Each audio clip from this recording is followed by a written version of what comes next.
बिस्मिल्लाहिर्रहमानिर्रहीम। परख चैनल में निसार में हो नाज़रीन आपकी खिदमत में हाज़िर है और सलाम अर्ज़ करता है।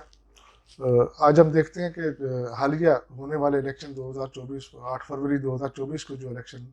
होने जा रहे हैं, जिसका शेड्यूल जो है वो भी इलेक्शन कमीशन ऑफ पाकिस्तान ने जारी कर दिया हुआ है। और नॉमिनेशन पेपर गालबन उसकी तारीख जो है 20 से 22 तारीख जो है, तो 20 से 22 दिसंबर तक जो है नॉमिनेशन पेपर जो है ना, वो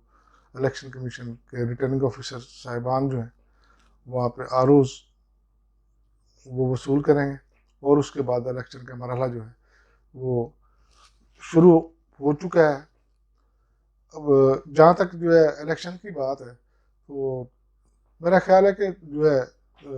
कुछ चीज़ें हैं जो मैं चाहता हूँ कि कौम के गोशगुजार की जाएँ कि जब इलेक्शन से पहले ही इलेक्शन का रिज़ल्ट कोई भी ऐसा काम जिसका रिज़ल्ट अभी आना है और उस रिज़ल्ट के आने से पहले ही उसका रिज़ल्ट हर एक को पता हो, तो फिर ये जो है ये इलेक्शन नहीं सिलेक्शन किसी स्मेल आती है। जहाँ तक मियाँ नवाज शरीफ साहब की आमद का सिलसिला है, तो मियाँ नवाज शरीफ साहब पूरे ज़ोर शोर से अपनी पार्टी को ऑर्गेनाइज कर रहे हैं। अपने कैंडिडेट्स जो हैं उनको टिकट्स तमाम उम्मीदवारों को पार्लिमानी बोर्ड के ज़रिए जो है उनको डिस्ट्रीब्यूट किए जा रहे हैं। लेकिन जो एक कौमी सतह पर जो एक बात चल रही है और ज़ुबान ज़द-ए-आम है कि वो यही है कि हर एक की ज़ुबान पे यही है कि वज़ीर आज़म पाकिस्तान नवाज शरीफ साहब ही होंगे।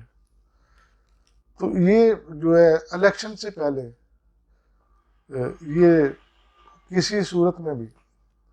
ये राय कौम के मुफाद में नहीं है। अभी कौम ने फैसला करना है, अभी कौम ने वोट कास्ट करना है। और अगर इसी तरह ही इलेक्शन और सिलेक्शन चलते रहे तो फिर जो बाद में इल्ज़ाम लगेगा कि एस्टेब्लिशमेंट का किया धरा है, तो वो बेजाना होगा। और जहाँ तक जो है इसके साथ साथ जो नवाज शरीफ साहब 2018 के बाद जो है वो अपनी तकरीरों में फरमाया करते थे और पीटीआई के चेयरमैन इमरान खान को लाडला का खिताब दिया करते थे, तो कि जी इस्टेब्लिशमेंट का लाडला है, इसे कोई पूछने वाला नहीं है, इससे कोई हिसाब लेने वाला नहीं है, इस पर कोई कदगन नहीं है, इस पर कोई रोक टोक नहीं है। तो मादरत के साथ कल को ऐसा ना हो कि यही लोग फिर मियाँ नवाज शरीफ साहब के बारे में कहना शुरू हो जाएं कि आप भी इस्टेब्लिशमेंट के लाडले हैं। और मियाँ साहब का तो बेपनाह वोट बैंक है और किसी भी सूरत में मियाँ साहब को इस्टेब्लिशमेंट के प्रेशर में नहीं आना चाहिए और आवाम और अपने वोट बैंक पर इंतज़ार करते हुए इलेक्शन में जाना चाहिए। और आप इलेक्शन में जाके आवाम के वोट हासिल करके चौथी बार वज़ीर आज़म बने और इस मुल्क को इस जो मुआशी गर्दाम में फंसा हुआ है, महंगाई का अजाब जो है वो मुसल्लत हो चुका हुआ है इस कौम पे, उससे इस कौम को निकाला जाए। जहाँ तक अदलिया की बात की जाए तो मैं ये समझूंगा कि हमारी जुडिशरी जो है उसको भी मादरत के साथ होश के नाखून लेने पड़ेंगे। और जब तक आप मेरिट पे फैसले नहीं करेंगे, इंसाफ के तकाज़ों के मुताबिक फ़ैसले नहीं करेंगे, तो आपके फ़ैसलों पर तनकीद होती रहेगी और लोग आपके फ़ैसलों पर उंगलियां उठाते रहेंगे। तो रिसेंटली मियाँ नवाज शरीफ साहब की आमद अक्टूबर में गालबन हुई है, तो जिस तरह मियाँ साहब सज़ा याफ्ता थे, सुप्रीम कोर्ट ऑफ पाकिस्तान से उनको सज़ा हुई थी। पाकिस्तान में आज तक कोई ऐसा मुल्ज़म नहीं गुजरा कि जिस सज़ा याफ्ता मुल्ज़म को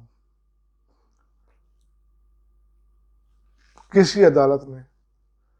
जेल में जाने से पहले ही प्रोटेक्टिव बेल दे दी हो। ये भी हमारी जुडिशरी के लिए उसके फैसलों पर सवालिया निशान है। जहाँ तक दूसरी बात, इमरान साहब के दौर में जो इस्लामाबाद हाई कोर्ट के जस्टिस साहब थे, मैं उनका नाम नहीं लेना चाहता, उन्होंने भी अपने फैसले में कहा था कि इमरान साहब के खिलाफ होने वाले जो दर्जशुदा मुकदमात हैं उनमें भी बेल ली जाती है, और ऐसे मुकदमे जो अभी दर्ज भी नहीं हुए उनमें भी जमानत ली जाती है। तो ये मैं समझता हूँ ये कानून से मजाक है, कानून के साथ खिलवाड़ किया जा रहा है। और अगर किसी को बहुत शौक है सियासत में आने का या सियासत में किसी की हिमायत करने का, तो भाई आप जो है इन सरकारी ओहदों पे, इन पब्लिक ऑफिसेज में बैठे हुए हैं और कौम के टैक्सेस से आपकी तनख्वाह दी जाती है। अगर आपको किसी इंडिविजुअल को सपोर्ट करना है तो आप इन ओहदों से रिज़ाइन करें, और रिज़ाइन करने के बाद आप फुल फ्लेज पॉलिटिक्स में शामिल हों। जिस हुक्मरान को चाहें आप, जिस सियासी लीडर को चाहें आप, आपकी चॉइस है, आप उसकी हिमायत करें और उसकी फेवर में जितना चाहें आप बोलें। आप सुप्रीम कोर्ट को, अदलिया को, तो इस कौम को मौका ना दें कि अदलिया पे और सुप्रीम कोर्ट पे कौम उंगली उठाए। तो इसके लिए जो है मेरी गुजारिश है कि हमारी जुडिशरी जो है उसको भी मेरिट पे फैसले करने चाहिए। मैं भले ये नहीं कहता कि आप मियां नवाज शरीफ साहब को आप सज़ा देते, उसके जेल में डालते। अगर आपने फैसला देना था, अगर 2-4 दिन हफ्ते के लिए मियां नवाज शरीफ साहब को अगर जेल भी जाना पड़ता, बेहतर ये था कि आते ही मियां नवाज शरीफ साहब अपने आप को अरेस्ट करवाते हैं और फिर कोर्ट जो है वो फैसला करती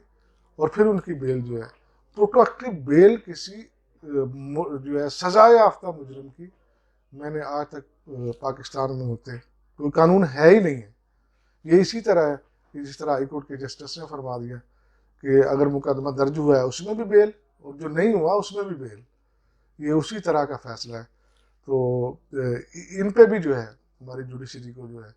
इन फ्यूचर जो है ज़रूर इस पर गौर करना चाहिए और मेरिट पर फैसले करने चाहिए। और जहाँ तक इलेक्शन की बात है, तो आम जुबान से आम है कि पीटीआई के वर्कर्स, पीटीआई के कैंडिडेट्स, पीटीआई के जो इलेक्शन को लीड करने वाले लोग जो हिस्सा लेने वाले हैं, उनकी गिरफ्तारियाँ ज़ोर शोर से जारी हैं, उनको हरासमेंट है, उनको डराया धमकाया जा रहा है, उनको मजबूर किया जा रहा है कि इस्तेकाम पाकिस्तान पार्टी में शामिल हों या दूसरी पार्टीज़ में शामिल हों और पीटीआई के प्लेटफॉर्म से इलेक्शन ना लड़ें। और जो इमरान खान चेयरमैन पीटीआई जो साबिक थे वो क्योंकि जेल में हैं, और नए आने वाले जो चेयरमैन हैं उनके जो साथी हैं, रफ़ाकार हैं, जो इलेक्शन की स्ट्रेटजी डेवलप कर रहे हैं, उनकी भी गिरफ्तारियां अमल में लाई जा रही हैं, उनको भी गिरफ्तार किया जा रहा है। देखिए, इलेक्शन का मैदान में जब तक आप किसी को खुलकर हिस्सा लेने का मौका नहीं देंगे तो वो अच्छे तरीके से कौम के सामने अपने आप को प्रेजेंट नहीं कर सकेंगे और कौम अपना हक की राय दही आज़ादाना तौर पर इस्तेमाल नहीं कर सकेंगे। ये वन वे ट्रैफिक चलाने की बजाय मैं समझता हूँ कि तमाम सियासी जमातों को ये इलेक्शन में हिस्सा लेने का भरपूर मौका मिलना चाहिए। उनको हिस्सा लेने के लिए हर किस्म की सहूलत जो है वो प्रोवाइड करनी चाहिए। और अगर एक किसी पार्टी को इंतकाम का निशाना बनाया गया, उनकी गिरफ्तारियाँ अमल में लाई गई, उनको इलेक्शन में हिस्सा ना लेने दिया गया, उनके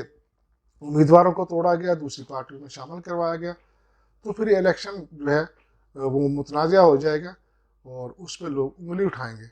और ये इलेक्शन ऐसा ही होगा कि एक पहलवान जो है उसके हाथ पांव बांध दिए जाएं और फिर उसे कहा जाए कि आप कुश्ती लड़ो।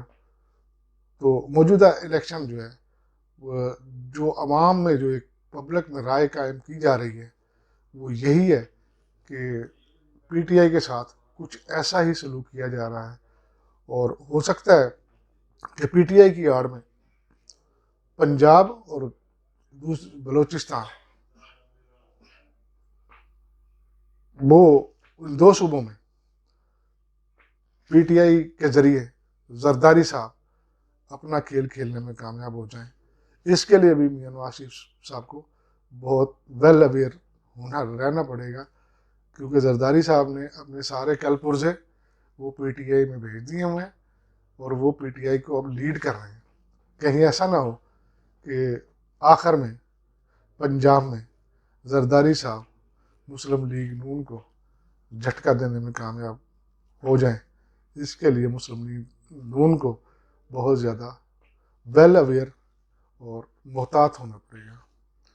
इन अल्फाज के साथ मैं आपसे इजाज़त चाहता हूँ। बहुत शुक्रिया।